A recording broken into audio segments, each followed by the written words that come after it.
muna ang ilang kapuso stars sa kani-kanilang showbiz commitments para magbakasyon this Holy Week. Saan kaya sila pupunta? Alamin sa chika ni Aubrey Carampel.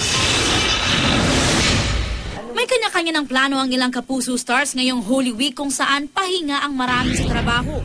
Sasamantalahin daw ng bida ng Temptation of Wife na si Marian Rivera ang kanyang work-free days para magbakasyon at tahimik na gunitain ang Semana Santa kasama si Dingdong Dantes. Sisiguraduhin ko makakapagbakasyon talaga ako.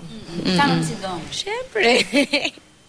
Ang co-star niyang si Dennis Trillo, pinaplano rin daw na magbakasyon. Alam mo na, mabuti ko na, na iba-iba every year para, alam mo yun, meron ako nilulook forward na bakasyon kasama yung mga importanteng tao sa buhay ko.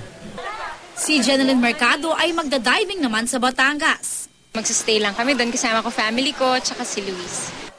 Sa norte naman ang punta ni na Arthur Solinap at Rochelle Pangilinan. Pili kami sana sa road trip. Si Rocco Nasino babiyahe rin ngayong Holy Week. I'm gonna spend Holy Week with my family sa Cagayan de Oro. And then after Holy Week, I'm leaving for Cambodia. Pag-ano ako, pahinga. Out of the country din ang lakad ni Isabel Daza. I'm gonna go to Bali with my friends and also my mom's gonna be there with my family.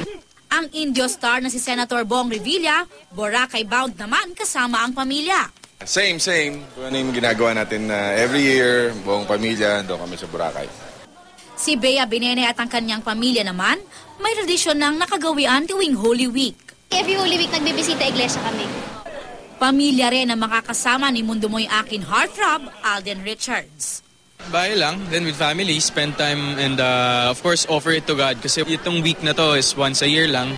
Aubrey Carampel updated sa Showbiz Saturday.